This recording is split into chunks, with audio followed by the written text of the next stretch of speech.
a lot of the stuff we've already talked about, some of the proposed alterations and renovations that we're looking at doing throughout the school district.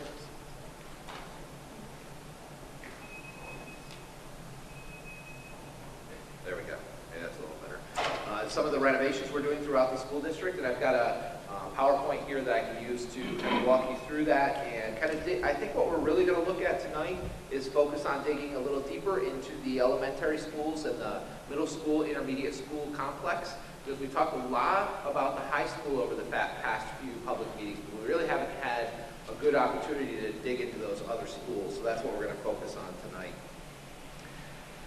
Here's a quick agenda to go through that. We're going to talk, like I said, go back through the high school items, look at the middle school, intermediate school priority items that we've identified, as well as the elementary school, and we've even expanded beyond to the bus garage, bus maintenance facility as well.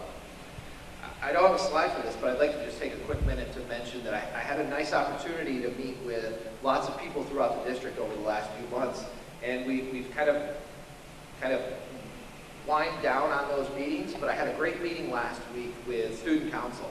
That was kind of the last one that we had the opportunity, and there was a really interesting thing that I want to mention that happened. We gained a lot of information from administration, from department heads, from the school board, and different people in the district that use the district from that side of it.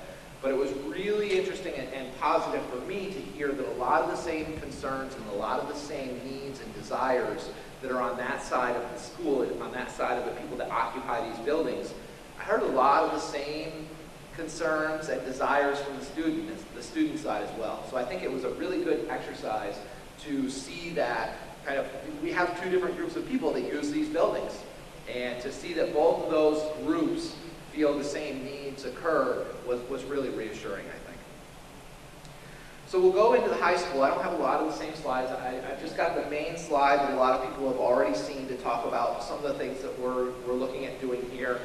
Identifying classroom renovations that have to happen or should be happening throughout the school district.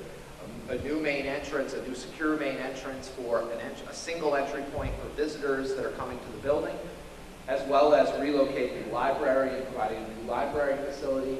We've talked about a new athletic complex or a physical education complex, bringing those gymnasiums and weight room and all of those physical education activities to one central location in the building. We've talked about improvements to the pool and the things that need to occur within the pool facility, as well as the music suite and the needs and the shortcomings in the music, the different music department and that suite. So that kind of covers what we've talked about in the past here at the high school. Moving to the outside of the building, some of the things we've talked about is that outdoor athletic complex. The advantages to that obviously being bringing lights to that facility, bringing a turf field to that facility, so expanding the ability and the usability of that space, being able to use that space later on into the night and using it repeatedly without the concerns that come from the maintenance of a grass facility. We've talked about improving that parent drop-off that's associated with the new secure main entrance, so creating that nice location for parents to be able to come in and have a nice long queue through the site. So getting those vehicles off of Fletcher Street or Center Street and being able to allow them to come onto the site and eliminate some of those concerns that occur already within the community. And then ultimately we've talked about what we do with that facility once we move the athletic complex and what we do with that old space and introducing more practice fields and recapturing that space, reclaiming that space. So that's kind of a summary of the high school. So moving into the middle school, intermediate school complex, we've touched on some of these things really generically. So I want to dig a little deeper, but we don't need to spend a lot of time on those top ones. Those top ones you're going to find are really repetitive as we get going through these, but we know we have needs across the district in terms of roof replacements. We have leaks that are occurring consistently. We've got mechanical systems that are outdated or even unfunctional in some cases, so the energy efficiency that comes from improving those, as well as the air quality that comes along with that. We've talked about doing a phone system, that's what that VoIP stands for, that acronym is Voice over IP. So that concept there is taking your phone system off of the traditional copper system, putting it on an internet system, and even the things that kind of come with that are some really nice security features beyond just a traditional phone system. Being able to dial directly from a classroom, knowing if you call for an emergency, you not only know what building that emergency is coming from, you can identify the classroom that emergency is even being called from. So there's a lot of nice security features that come from those phone system upgrades, as well as other technology upgrades. We're talking about improving emergency lighting throughout the district and bringing those up to code. We've always talked about continuing to improve security. Exterior doors serve two functions. They keep the weather out. They also keep people out that we don't necessarily want in the buildings. And some of those doors have reached the end of their life for one reason or another. Either it's not keeping the weather out, or it's not necessarily as secure as it could be. So there's a lot of those needs throughout the district, specifically here at this building and other buildings where we can do those improvements and replacements. We've also talked about extensively, especially at this site, looking at traffic flow and improving the way that parent drop-off, parent pickup, as well as bus drop-off and bus pickup occur, and really improving the vehicle flow on those sites because of all the difficulties that occur if you ever frequent that site at 7:30 in the morning or 3 o'clock in the afternoon. You know what I'm talking about. Some of the other things we've looked at as well in this building is we heard from many of those meetings a large space for this building, a space where the entire student body can come together, meaning 5th through 8th grade, the entire school body. And right now there currently really doesn't exist a space in the building that enables that. And at the same time, so if you kind of put that in the back of your mind, there's also this need in the cafeteria. They've got 2 separate cafeterias and kind of an unused space, courtyard space that separates those cafeterias. And they struggle with moving students through those cafeterias quickly enough to not impact the educational day as the day goes on. So when you have these 2 needs, one being how can we gather the student body in one place, and how can we improve the amount of less time people spend in lunch and more time they spend academically, those 2 problems can really be solved with one thing, and that's really what we're looking at here with this cafeteria expansion. That involves potentially taking over that courtyard, expanding it into one large space that can then bring the entire student body together, as well as solve those queuing times for cafeteria. And then looking at the physical education space, we are spending a little bit of money this year currently, if anyone's aware, in the field house, doing some improvements out there with the floor. The floor has been failing pretty miserably out there, so it was time to take care of that. What we're talking about here is there's other needs in that main gym that haven't necessarily been paid attention to. Specifically, the doors that enter into that space don't necessarily meet building codes or security codes that could be improved upon, or a scoreboard that we're constantly struggling with. So there's just little things inside that space that could still use improvement just to continue to maintain these buildings. And then the last 3 are, really we began to look at classrooms inside that building and how we would address classrooms. And it seemed like what we landed on was really a strong need at the science, technology, and art portions of the middle school side. And I'll just touch on that quickly. The science rooms, if you've been in any of those science rooms, are pretty outdated. The casework is some of the original casework. The space isn't necessarily laid out the best way it could be laid out. So those science rooms are really, unfortunately, maybe this might even be the light inside that space, that is a photograph of the science room, which doesn't read real well there, but you can get a real sense of how cluttered this casework is and how much better and more efficient it could be. The technology suite, if you're familiar with that, that's the technology rooms that kind of go into that sunken portion of the ground floor of the middle school side of the building. So when we're talking about middle school technology room upgrades, we mean that we should really solve how we deal with that grade change for ADA needs. Right now, currently you use a lift at one end of it, but that really only defines that someone in a wheelchair or needs a handicap accessibility can only go to that technology suite from that one side. So as we look at that, we would suggest if we looked at improving the technology spaces, that corridor would fall in, would be encompassed in that, solving that problem of those stairs. And then finally, the art rooms. And I think just to touch on this, the last piece I'd say about that is we think that there is there's improvements that need to happen throughout that entire building. But what we're really trying to do is find those first priorities that we need to focus on and understand that this is a project that could need more or go beyond what we're just looking at tonight. So now if we go to each of the individual buildings, I'll really go quickly across the top. Like I said, those top ones are really pretty consistent across the buildings. Roofs, mechanical systems, electrical upgrades. The corridor ceilings and lights is first here. It's not on the middle school. The only reason there is if you know the buildings or you've been in the buildings currently, we're doing that now. So a lot of those ceilings are coming out. The technology infrastructure is going in. That's in that first phase of district-wide technology. So you'll see it now show up at the elementary schools because that's the conclusion of that. So we're going to need to take those ceilings out, take those lights out so that we can do that technology, those technology upgrades and do that infrastructure. And it really affords us that opportunity to get that LED lighting back in the corridors and realize that energy savings that comes from those. Moving on down through, so one of the unique things I think at Big Flats is probably in that lower wing as you go out away from the main entrance, that you go down the ramp and go into the back building.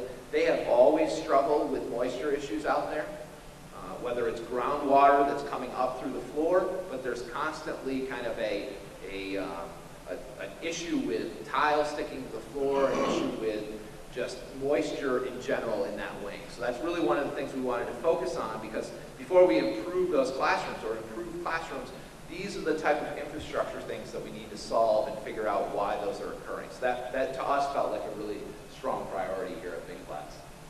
The other things are really just more security improvements. Again, the exterior improvements I'm mentioning there, one photograph is the canopy at Big Flats. If you enter at Big Flats, you'll notice that canopy is pretty outdated and could just use a little bit of sprucing up.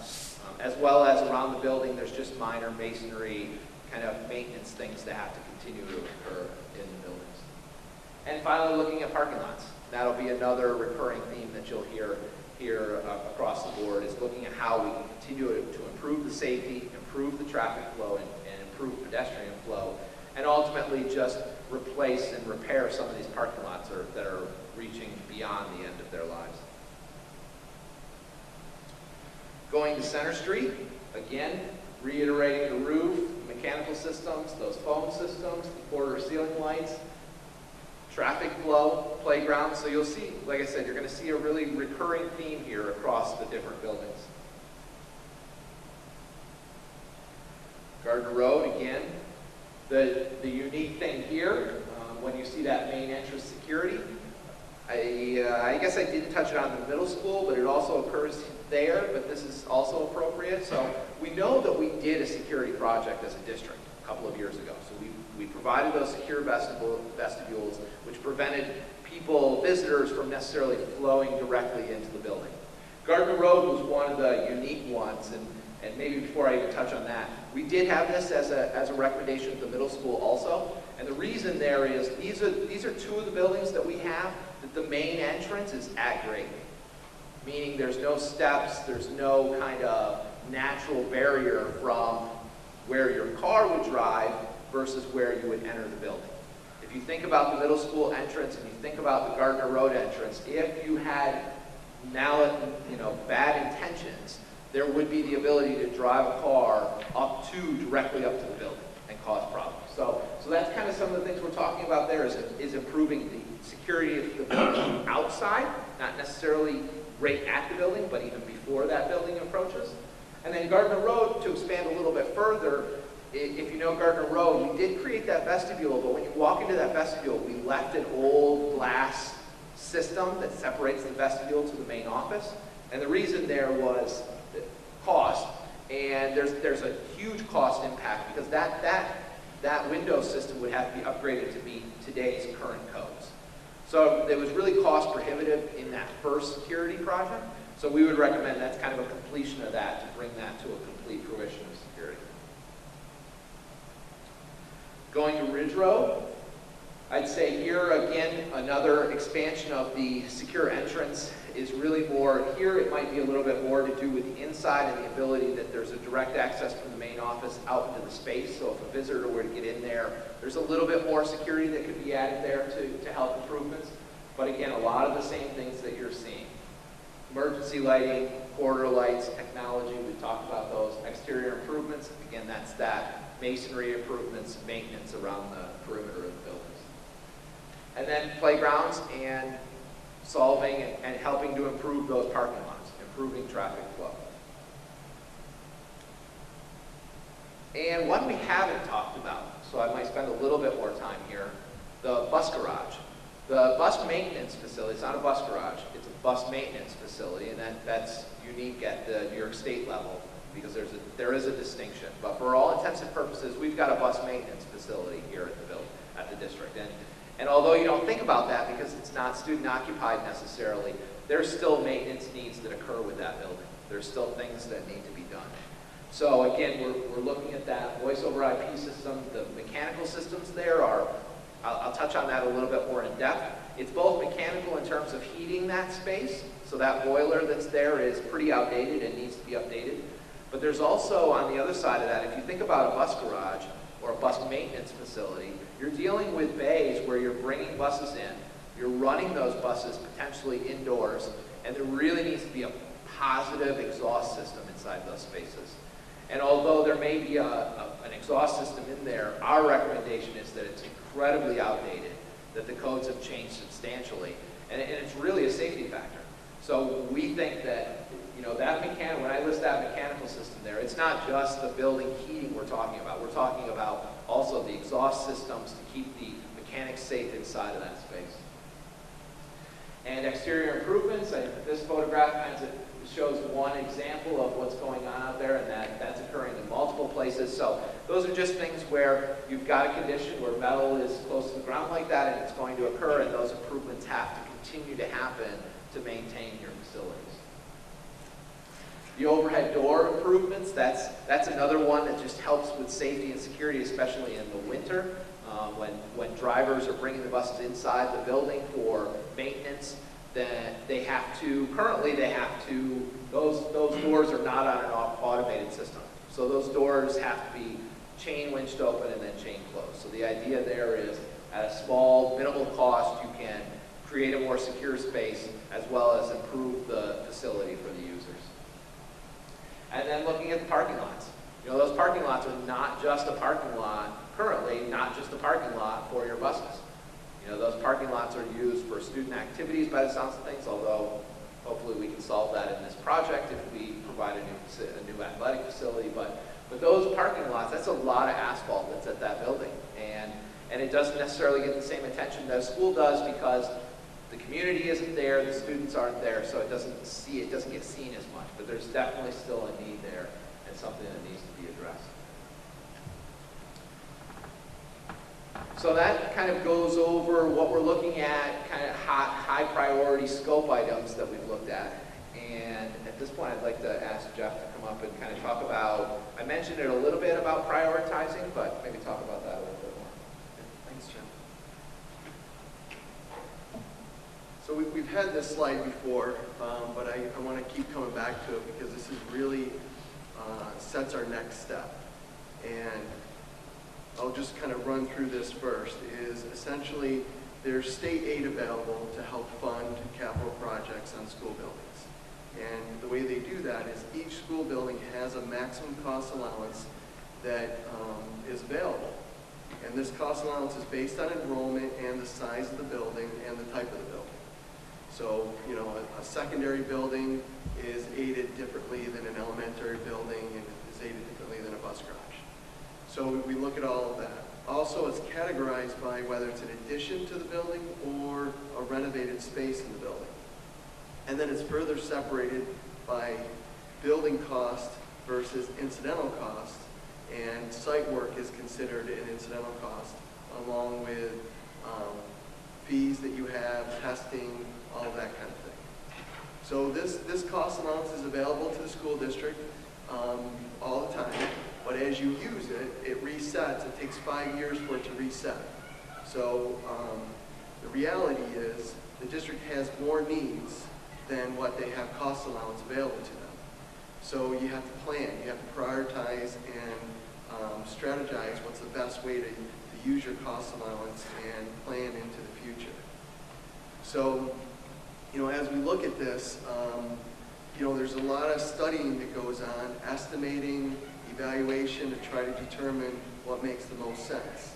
So that's really the next step, is looking at all the scope that Chad has talked about. You're not going to be able to do everything, so we're putting cost to it. We're working with the state education department to determine what they will aid and at what level. And then the financial advisor is going to come around and put all the numbers together and see what it means to the local community. So that's what's going to happen in the next few weeks to kind of assemble all that information. And then we're into the next step from there is this information will be available, and we're going to talk about the next meeting. Tom, if you want to hit that. Yes, thank you, Jeff. Yeah. One of the things we wanted to make very clear is that the financial impact is really the point where we're at this point. And to really look at the financials, we need to make sure that our fiscal advisors, as well as our architect, as well as our construction manager, are able to work with the potential scopes that we have at all of our buildings across the district and the project itself with some of the details of the project to develop the best financial plan going forward to maximize the potential of state aid and also to try to minimize the potential local impact or taxes that would be required for any type of project. As Jeff and Chad have stated, there's a tremendous amount of work. And just with our BCS alone, there was over $169 million worth of items that were identified. With the amount of aid that the state allows any one district at any one time over a 5-year period, we could not do that amount of work. So ours is to look at what are some of the most pressing needs, as well as what are some of the items that will allow us to move further with our vision of Horseheads 2030, as well as for the best interest of the district, to develop that scope. And because of that, we have a meeting scheduled for May 11th, but we're going to, at this point, cancel that meeting so that our fiscal advisors will have the appropriate amount of time with the new information we have obtained from the state education department on the actual MCAs, or the maximum cost allowance, that the district can utilize in state support.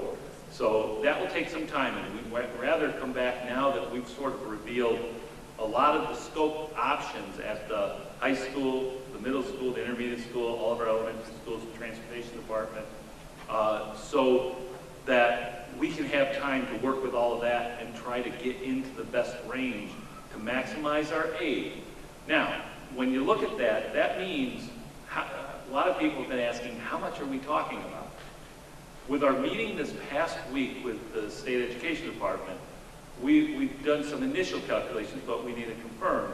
But we were probably looking to address a vast amount of the BCS at this point in the tune of around $90 to $95 million. With that, we understand that there is a certain amount of aid that we want to get from the state to try to keep the local impact as low as possible. And that's the challenge for the financial advisors, to help us do that, and utilizing the resources that we have as a board and a school district.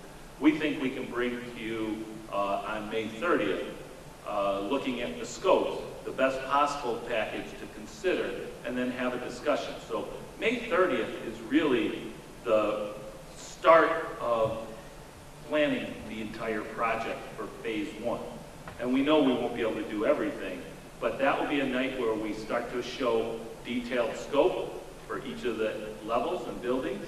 It will be a night that we start to show the financial calculations of how much aid we're expecting to seek from the state, as well as how much monetary portion from the district, from our capital reserve we could use, any debts that we are retiring that we could use, and then ultimately any need for a local support in the form of a potential tax levy that would only take place over the course of the next 3 to 5 years, because it's not all at once.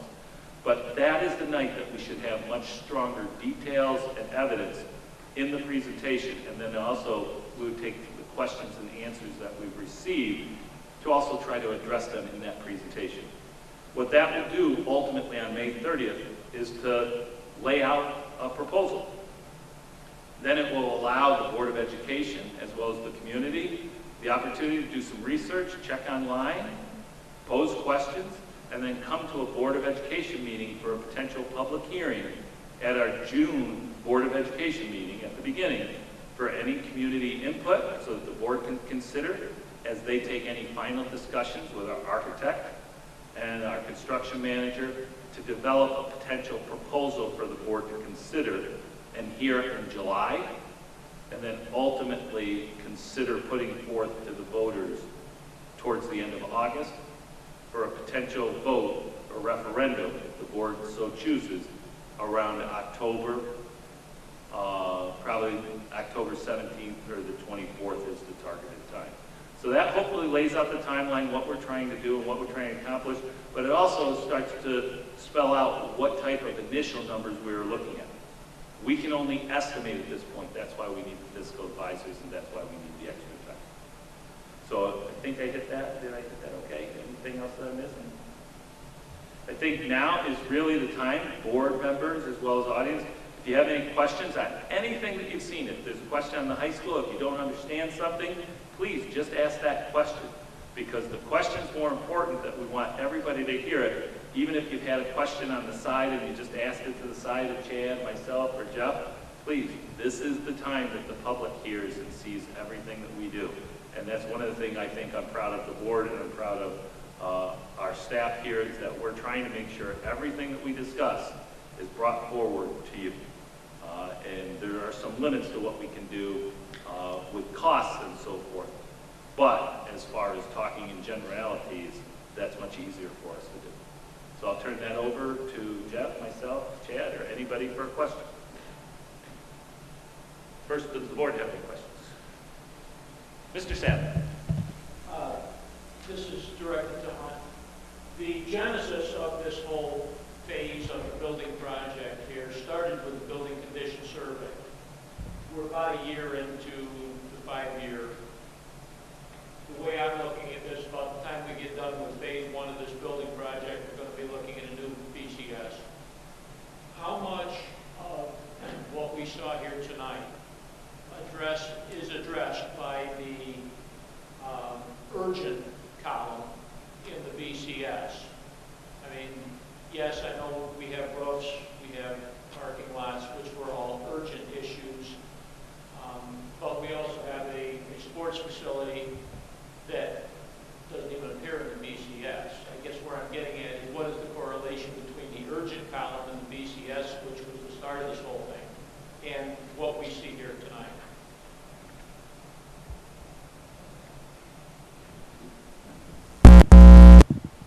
So, without knowing the exact numbers, I'd say we're covering probably 40 to 50% of the BCS. To be a really rough number, I'd have to look at it to give you a solid number, Dave, but I would say it's somewhere in there.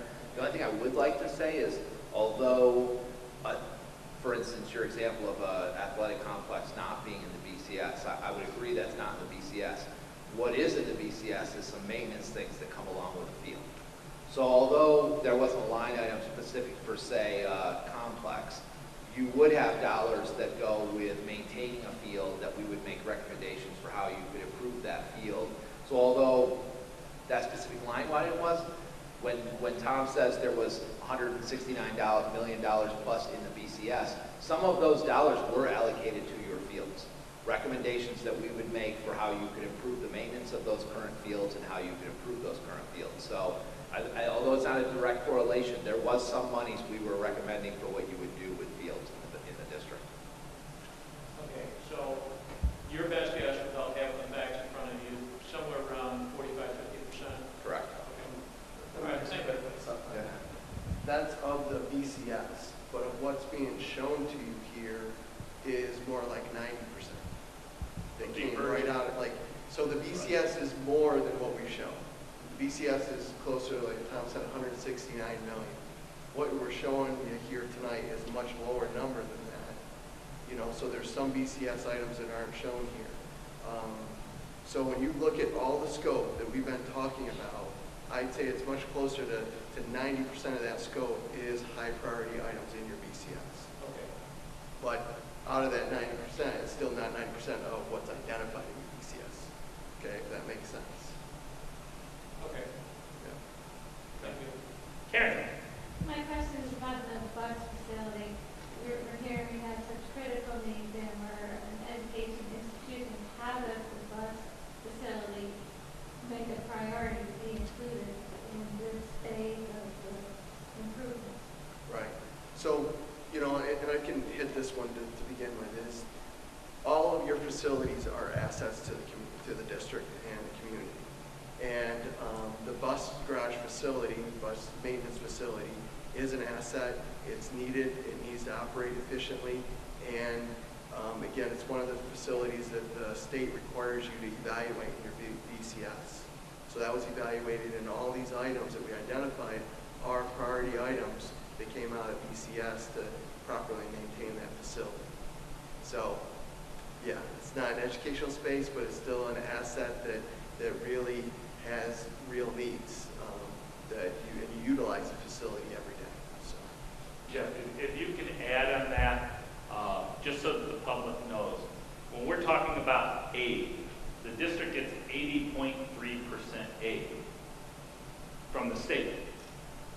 But your project, when you put out certain construction, certain activities get different types of aid, correct? Right. And like at the high school, if we're putting on a new addition, that gets a certain amount of percentage of aid, that we get a percentage of that aid. Right. So Transportation, could you say, is that 100% aidable? yeah, so essentially, a transportation facility does not have maximum cost limits. It doesn't, because it doesn't have students, it doesn't generate that. But the state supports the need for them, and that, you know, there's work that's needed.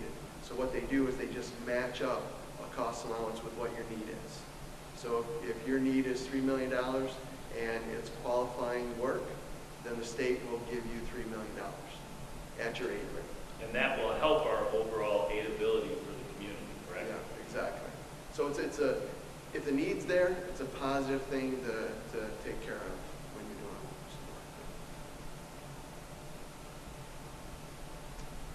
it. Mr. Christmas? At the last actual meeting, there was a survey. People, Yeah. Can you talk a little bit about the results? Yep. That- And I know there's a desire to get some more data on this, but out of the actual people who were here at that meeting, I basically totaled them all, but I looked at the top 4 items that the community that was here identified as a priority. And the top item was classroom renovations and additions at the high school. That was at the top priority with at the highest number. And the next was secure main entrance and library work at the high school was the second top priority. The third was athletic field improvements. And then the fourth was gymnasium and remaining classroom upgrades. So that, you know, we had a total of 9 items, and those were the top 4. And one of the things Jeff's talking about is that was specific more towards the high school project. We've since taken that same exact survey, added detail to it. So if you're talking about a secured entrance and library, we've got a little statement what it would include. But now Sue Perizzolo is working on all the elementary pieces that you've seen too, so that the major pieces are identified out so that we can actually do an electronic survey of that at this point.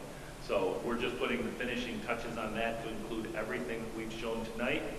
I will probably send it to the board in the update real quick if you can just give me a cursory, hey, this looks good, or have you thought about this? And we're trying to put that out in electronic format sometime at the beginning to mid next week. And we'll let it run for 1 week period only, and then calculate the results through the survey with you to give the architect.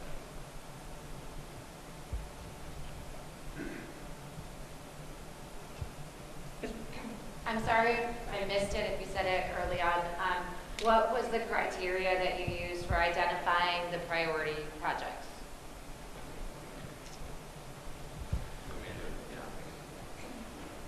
So we started with, Mr. Sadler mentioned BCS, so the school district has to do a building condition survey. And that is, they hire an architect and engineer to come in and simply do an evaluation of the building and identify things that are beyond its lifespan or need to be upgraded. So that's the first step. The next thing we did was we sat through a number of meetings with building administration. So we met with building principals as well as assistant principals and deans and so forth. And we had meetings through each of the buildings and met with those people. Then we followed that back up and met with department heads for each of the different departments within the district. So we were able to talk specifically to librarians. We were able to talk specifically to English teachers, science teachers. So we had, I think it was 2 or 3 days of those types of meetings that occurred with the department heads. And then I mentioned it at the beginning of this, I had an opportunity to meet with a student body. So the current student body was able to give their input. And then finally we met directly with the transportation director to talk to him about kind of their experience as bus drivers and how the buses come in and out of the spaces. So that was our best attempt at really touching as many of the players within the district that are current users that use the buildings and what they saw as needs beyond just what we could identify as kind of you come in and you don't necessarily know the building, but you know how systems should function. So we tried to cover both sides of that, how it should function, as well as how it's currently functioning with the current users. And then ultimately, the final way to do that is have these meetings, to come out and show the public what we're thinking about, what we're doing, and ask for questions and ask for people to give input and that looks like a crazy idea, why would you do that, and why would you be working on this? So I think that's how we've done this. And I appreciate all those steps to bring it to people who are going to be using the spaces and making a wish list. And if we're us, but we had a big list, even on the BCS list. So how did you determine which projects to go after first? Was it basically, age or financial cost or most popular or a combination? Yes, I think it's all, age obviously has to be the first. If you have a boiler that's 50 years old and it's a steam boiler and nobody uses steam heat anymore, that easily becomes a first priority, right? If you've got a classroom that's supposed to have 25 students in it and it's 500 square feet and they're sitting on top of each other and the teacher can't even walk up and down the aisle, that kind of defines its own priority, right? So that believe it or not, that's a decent sized list in this district of things that are just blatantly obvious. These are things that have to be improved in this district because they've been overlooked for so long. So that list is pretty big. After you get beyond that list, I think it does come down to what can the district afford? What's aidable that we can match? We've been talking about what's that maximum cost allowance. How much money what work can we do that New York State will help us do it at the most efficient way financially that we can? So that's the next criteria that we look at is if we identify this thing, is New York State going to give us 80% towards that? Or are they going to look at us and say, you know what, that's your problem, you should be dealing with this, or we're only going to give you 20% or some random number, right? So that's kind of the thing we went through with New York State, trying to identify those things. And then ultimately, I think the last thing it does come down to is these are the users in the space. And so there should be some input from them about what they think their priorities are. And that's really what we look for. So I think it is definitely a combination of all of those things. Chad, the only other piece that I didn't hear you mention is then there's also, in addition to everything you just said, there's some lateral sequencing. That, for example, if in construction you're going to be driving over parking lots and destroying them, and for example, it makes no sense to do that parking lot, however necessary it might be in the first place. Or if you're going to do a certain type of space, you have to do another type of space at the same time. So that gets factored in as well. Great point. Yeah, I definitely missed that. There is absolutely, we've talked about this whole prioritization and how as a district we know we have a lot of needs. How do we, like you're saying, how do we pick those?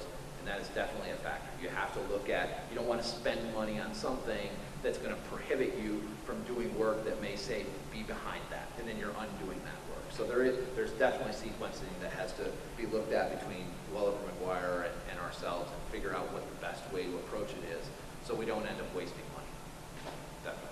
Thanks. And I think if you can add in that, Chad, that sequencing, especially like with the number one priority being like the high school classrooms, trying to address that. Well, we're an educational institution and it has to be open 10 months out of the year. And we don't have time to stop, so we may have to take a whole wing eventually and plan how we're going to close that wing down and where are we putting the kids? To the point that we may have to look at how we can stage some space, and to the point at the high school, the district office may have to move out so that those rooms can be used as classrooms. Or we may have to rent trailers to come in, but we've got to develop the best plan. And that sequencing is important, no different than like on the secured entrance in the library. The wonderful thing about the secured entrance in the library we talked about is you can virtually build the whole connection in the library without interrupting anybody. So that, I mean, just thinking if that was approved, that might be the logical first step. But then you got to think, oh, all that parking's gone. So it's a puzzle. And that's why we have these wonderful people to make sure our puzzle goes together. 300 pieces or less. That answer your question? Yes, thanks. Because I know we have long lists, like, where do we begin? How do you prioritize what we're focusing on first? Yeah, a lot of it's like we have a ton of roofing to do. In the first project, we are not going to be able to do all the roofing. We are going to have to look at what is the most vital roofing to get done and then stage it so that our warranties don't run out at the same time. So this is not just about just fixing it now. It's also about fixing the whole constructability of the district. This set of 5 years, the next set of 5 years, and probably the next set of 5 years to get through, as Mr. Sadler put, this BCS. Continue on this BCS while we're doing another BCS, but it should be, that BCS should be much better than what you've ever seen. But then you get both of those first two phases. Now you got to get that second BCS or anything that may not have gotten caught. But by that time, you're in sort of a 5-year cycle. And then once you're out that 15 years, you should continue that 5-year cycle, but then all the costs get less. And now you have financing because these projects are going to be paid off, and you can use the money left over from those projects to now keep the district updated every 5 years going out. So this is a long-range plan to make sure that the health and viability of the district's capital infrastructure, our budget is totally separate, but our capital infrastructure will never impede the community again. You just always have to keep that upkeep. You haven't had the tools to do that. Right now, we are lucky. We have tools to do that. I mean, if you think about it as a community, when could you ever think that a school district, I mean, our budget is 75 million coming up. We are asking the state to support us, possibly say in the $90 million range. And just imagine if you can do that, even less than we can take care of our budgets at times. And the good part about this district is the value of the district has tended to go up, which whatever tax increase we have asked for tends to get lowered because the value goes up. Now just imagine if the district's value is going up because the district is rebuilding itself, people will want to move here. It's an investment in the community. We can either go in a downward spiral or an upward spiral. This project, when you look at the $500 million projects that are given to regions in the southern tier, has one, but that's $500 million over the whole southern tier, which Elmira and Corning are going to get a good portion. The airport's getting $50 million. We're talking about if we got the approval, we would be bringing directly to Horseheads almost $80 million of aid, your money and our money and the rest of the state's money, but finally coming to Horseheads to improve just this area. That's more than any one area in that $500 million economic development structure is ever going to get at one time. and we're doing it at the same time. I was at a meeting last night, and Tom Santulli said, we're responsible for rebuilding this. This is one of the avenues that possibly could be that igniter to it. That's what ours is, to really just try to give the community of Horseheads the best financial plan to move forward. And that's what we're hoping to be able to show on the 30th.